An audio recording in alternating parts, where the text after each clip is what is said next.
first speaker this afternoon is Louis Ferrante. I'm not going to give you his biographical notes because his speech is about his biography. I just want to say two things. I think what he's done in the latter part of his life has required an extraordinary amount of courage and is a formidable example. And the second thing is that he's come to the United Kingdom specifically to make this speech to this audience.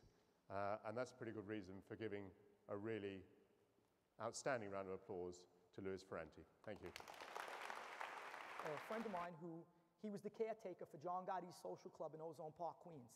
He was a big 450-pound guy, covered in tattoos. And I called him up, and I remember he had biblical verses on his body. So I called him up, and his name was Fat George. And my nickname for him was Fatso.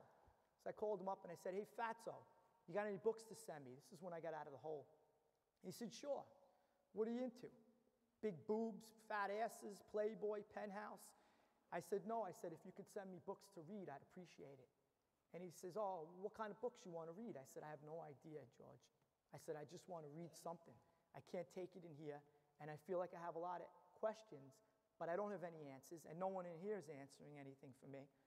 So he did send me in books. He sent me in Caesar's Gallic Wars, Napoleon, a biography by Vincent Cronin about Napoleon, and Mein Kampf by Adolf Hitler. So I got on the phone, and I said, hey, Fatso. I said, "What are you doing?" I said, He goes, "Well, I went to the store, and I told the broad about you, and she pulled off the books off the shelves and sent them." I said, "What'd you tell her?" He says, "That you're short and bossy, and you're in jail." So these are my first books. And I remember, up until that point, I'm smoking cigarettes, I'm drinking coffee, and I'm still with the mob. I'm with two capos from the Lucchese family. I'm with the consigliere from the Genovese family. I'm with three soldiers from the Bonanno family. And we're talking about Mafia life still. And we're playing pinochle, and we're playing partners, and we're gambling. And we gamble with the Russian mobsters. We gamble with the Chinese mobsters. And then our friends would meet on the visit and pay the debts and square away.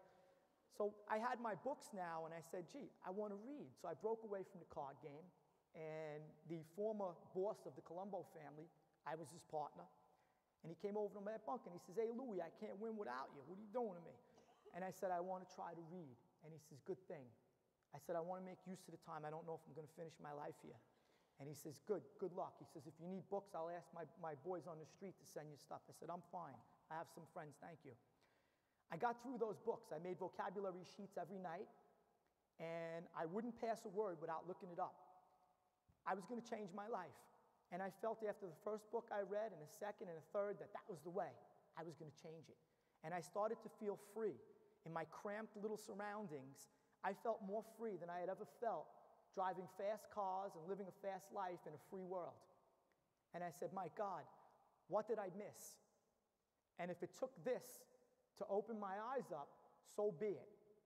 Because if that's what it takes, God forgive me, I'd do it again. An amazing story, if you don't mind me saying. Thank you were 8 years in prison, you'd worked for the Gambino family, you'd seen some incredible things, and you, frankly, you've come out smiling, and you've written a wonderful book. But it can't have been easy. No, it wasn't. It was very difficult at times. I had a roller coaster ride of life up to date, and it was a book that I did not want to write. Yeah. I learned how to write in prison, and I learned. Is it fair to say you'd never read a single book before you went to prison? That's correct. I'd never read a book in my entire life. I was literate. I did know how to read. Just never read a book, and I began to read in prison.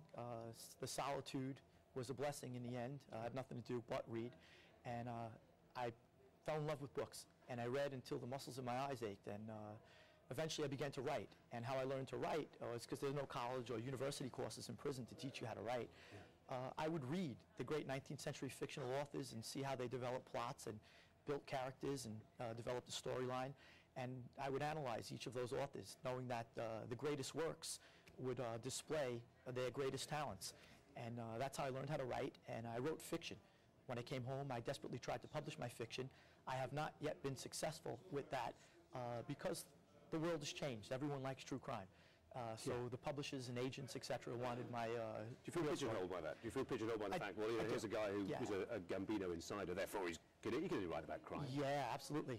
Very pigeonholed, and it was desperately frustrating at times, and I rolled with the punches, and eventually writing this book was a good thing because I refused for quite some time. Eventually I did break down and give them what they wanted, and it was very cathartic. It was therapeutic. I got it out of me. And now, being that I'm able to help so many people, I get emails from around the world saying how my book has changed their life.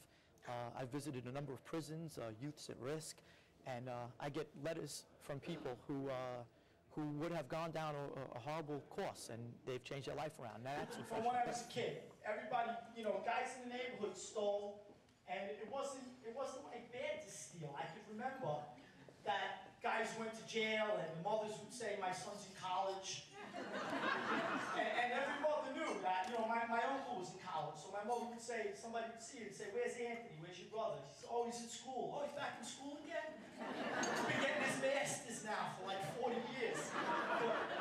So, and guys that I hung out with, like, we'd steal things when we were kids, and we'd sell the stuff anywhere, but you just didn't sell it to your own father. You could sell it to anybody else's father. You could sell it to anybody else's uncle. You just didn't go to your own.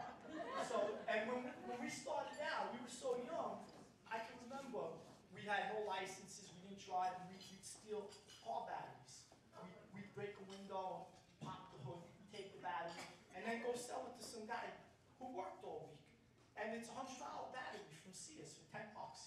Always gave it to us. And when you're a kid, you got $10. You know, you got pizza for the week. And I can remember, you know, wow, look at this. And from little things, though, it became bigger things. And eventually, we started stealing cars. And I had a friend of mine who came up with an idea. There was a guy in the neighborhood who used to have a candy machine rattle. And there was a big company, probably a national company called Fultz. And this company had all the candy machines all over the country in front of the supermarkets. You see the rack of like 4 machines or 8 machines with the chain to the parking post. Well, little guys have little businesses like those too, and they put their machines out. So there was a guy in my neighborhood who had a business like that. And my friend came up with the idea. We were going to get a steel pickup truck and go get the machines and sell them to him.